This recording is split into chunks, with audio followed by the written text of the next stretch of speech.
Siege of Turtle Enclave is a turn-based strategy game featuring real-time battles. In today's video, I'm going to be going over the core gameplay mechanics and giving new players a basic rundown of how the game will play so that they don't actually have to download the whole thing to find out.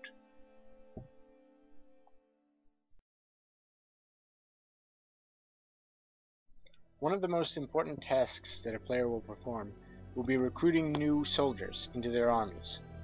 And this is done at the keep, and there are a wide variety of units to choose from, depending on the level of the keep.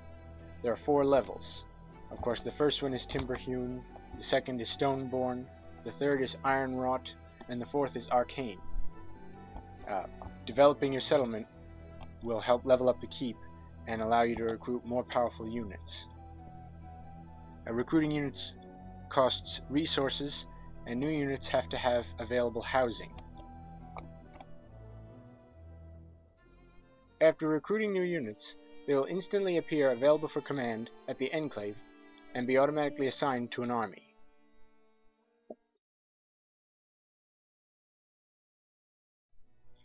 Another important task will be the building and upgrading of structures. This is how your settlement advances, and it also strengthens your army, opens up new technologies for research, and provides more housing for larger armies. Structures are built by selecting these build points, which are scattered throughout the Enclave, and selecting from among the buildings that are able to be constructed. Let's build a barracks. When we click that, resources are deducted from our stockpile, depending on what the building costs, and a new interface opens up. We can then assign peasants to spend hours of the day constructing the building. Depending on how many peasants you have stationed at the Enclave will determine how much time you have for work each day.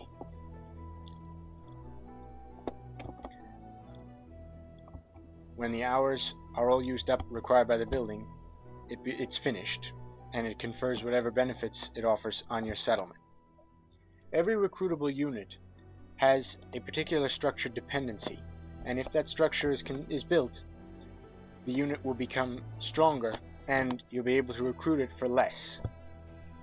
Since we just built the barracks, both the grunt and the slinger can be recruited at half price, and when you recruit them, they start out at level 3 instead of level 1.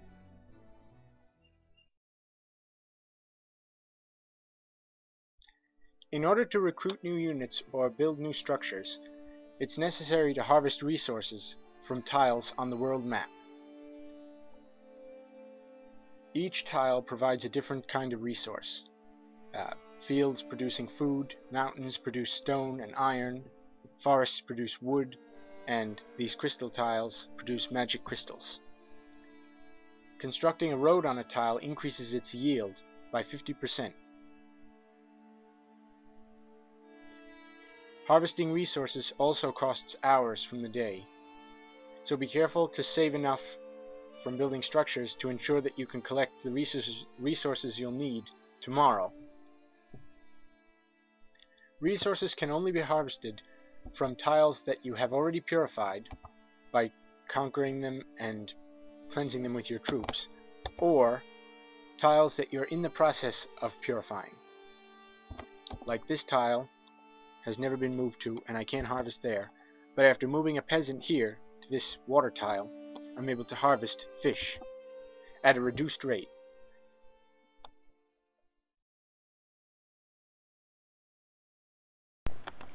Commanding and managing armies is a vital part of the player's campaign as they attempt to take over the map and move towards the enemy's capital to achieve victory.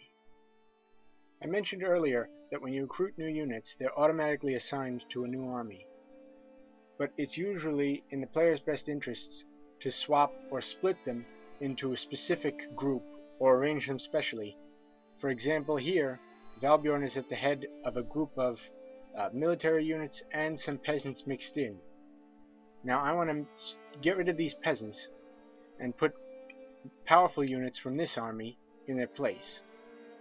So first, I'm going to select the peasants, and then split them out.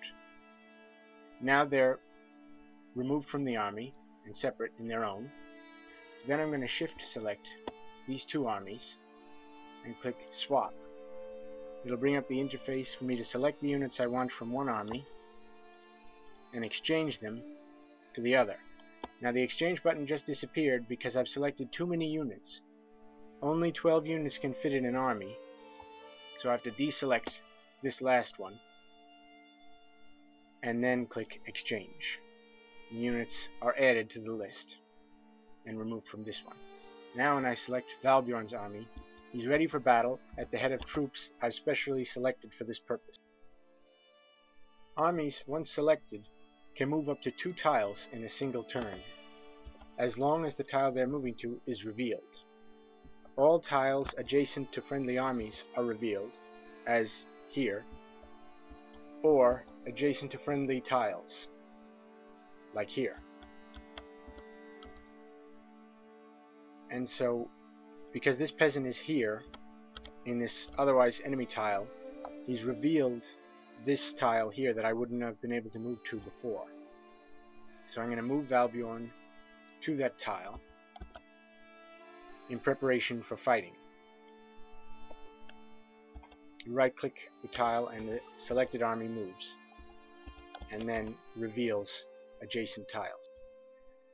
When a tile is occupied by friendly and enemy forces, you can choose to attack the enemy army with one of your armies present in the tile, or during their turn they may choose to attack one of your armies with one of theirs.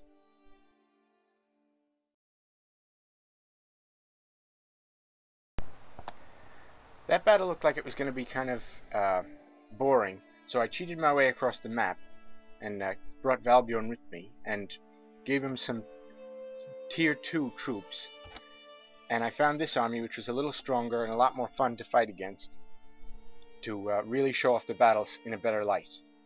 So I select the army I want to attack with, and then click on the enemy army that I want to attack, of course with the tile selected. And then we enter battle. The first stage of battle is the deployment phase. This is where you pick the initial troops that you're going to fight with in the first round of combat. It's always a good idea to take a look at the enemies and see what kind of units they are and what their alignment are, because that will determine what kind of damage your units can do. Siege of Turtle Enclave features a dual rock-paper-scissors system, so there are 2 sets of factors that combine to determine final damage. Damage type increases damage dealt against units susceptible to that damage type, whereas alignment reduces damage from opposing alignments. Arcane reduces incoming damage from divine units. Divine units reduce incoming damage from dark units, and dark units reduce incoming damage from arcane. Slashing units deal more damage to bludgeoning units. Bludgeoning units deal more damage to piercing units, and piercing units deal more damage to slashing units. Magic units have no weakness or strength. So against this slashing arcane,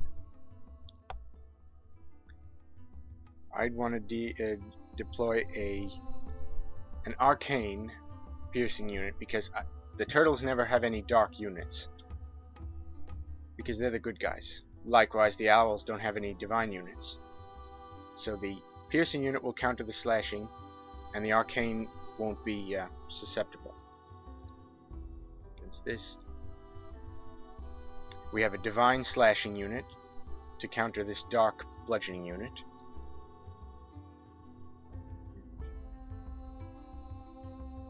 We'll use an arcane slashing unit, like here. You know, the alignment can't be countered, but we can counter the damage. And in the rear, I'll just deploy these powerful casters, shamans, to deal additional damage. Another quality of units is their stance. There's the standard stance, the charge stance, and the hold stance. Charging has the unit deal more damage, but take more damage. They also use stamina at a quicker rate and tire out faster when they're charging. Holding is the opposite of this. They take less damage, but deal less damage, and expend stamina slower. This is useful for when you can't counter an enemy unit but want to decrease the damage they're dealing and kind of like make up for it on another position where you can counter and charge. If you're thinking the battle is going to be extra long and you don't have any reserves to replace worn out units, then you might want to use standard or hold just to keep your units fit for longer. Well, last but not least, let's deploy the hero and start fighting the first round of combat.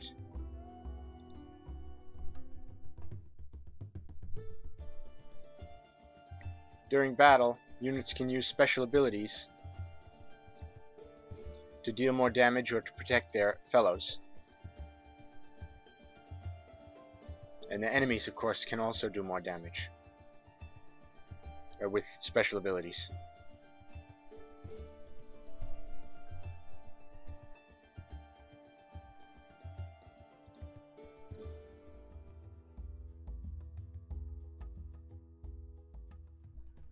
When a round of battle ends, the player is faced with a decision based on how much damage either side did. In this case, we dealt significantly more damage than the enemy, so we had the option of driving them back, and also giving ourselves an aggressive bonus because we were invigorated by winning. If we push them back a few times, we will actually drive them off the field of battle without actually having to kill them all. If we want to kill them all, then it's in our interests not to drive them back and rather just stand and fight until none remain. Well, let's charge and fight the next round.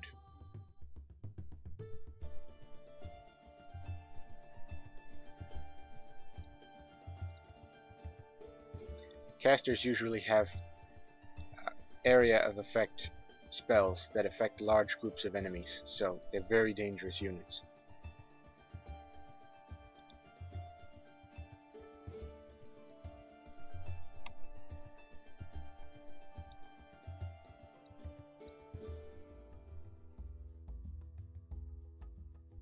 Now you'll notice these yellow stamina bars are decreasing as the battle is going on.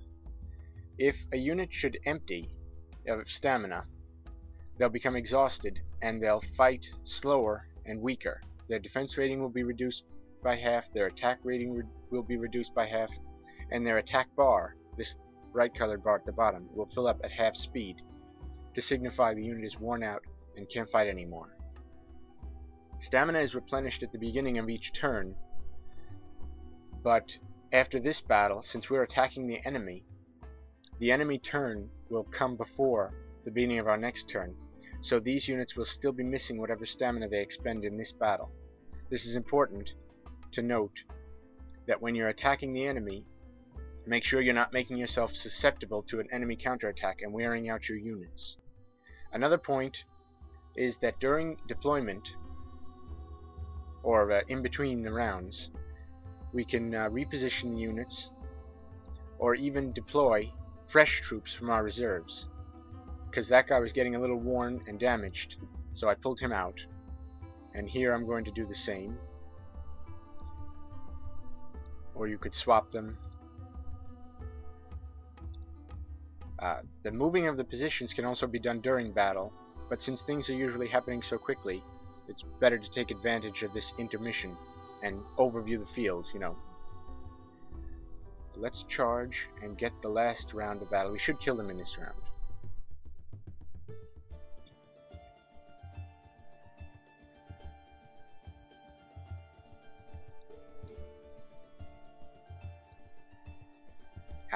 Looks like our hero got killed. Oh well, that's alright. When the hero gets killed, he takes a couple of turns to recover, but he doesn't go back to the Enclave anymore.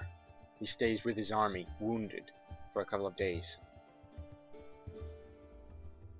We drove them away. We pushed them back enough, and now this army will run away. On the world map, these guys will be very heavily wounded. It's too bad. I shouldn't have charged. I should have killed them. But that's pretty much it.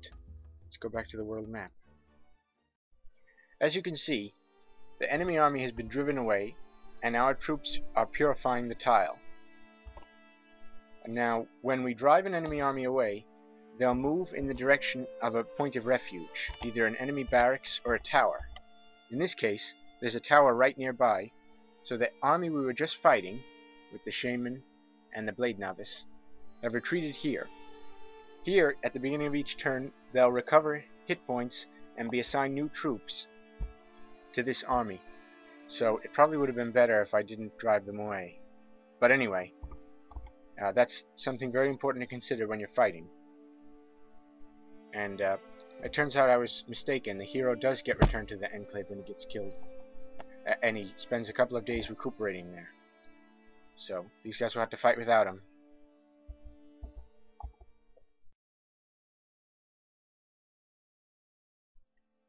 The new artificial intelligence now spawns specific armies and assigns them a special behavior based on what's going on in the game.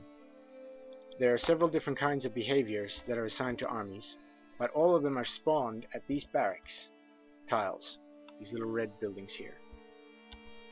Now, as the player conquers the map and purifies these tiles with the barracks in them, the enemy loses the ability to spawn in new armies, so it's vital to find and take these out as soon as possible. The different kinds of armies that are spawned are defense armies, which only protect the tile they're standing on, patrol armies, which are assigned a tile to patrol around and then march and engage armies that get near, killer armies that randomly wander the map hunting for the player's armies to engage and kill, and Ravager armies. Ravager armies hunt out purified tiles and attempt to corrupt them, and then they sit on them, and in essence become guard armies. Siege armies are the most dangerous. They target citadels and the Enclave, and they go in a beeline for them, and they siege on them and don't retreat under any circumstances. You have to kill every member of them. Otherwise, they'll besiege you and kill you. When the player purifies enough tiles, the enemy will deploy a villain and appoint him a powerful army. These armies are always assigned to the siege army behavior, so they make a beeline straight for your Enclave, making them very dangerous because the villain is very powerful, similar to one of your own heroes, only he's a villain, not a hero. Killing the villain will take him out of the game for a little while, but to get rid of him forever, you have to purify the tile on which his tower is built, cleansing the world of his evil for all time.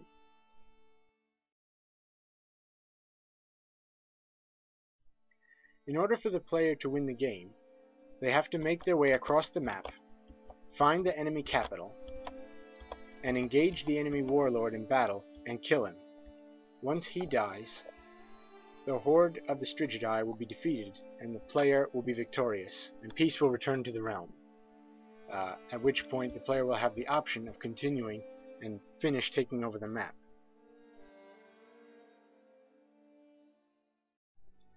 That pretty much wraps it up for this video. Thanks everyone for watching. I really hope you enjoyed the video. If you have any comments, please let me know because I'd love to hear your feedback. I guess that's it. I'll see you around next time.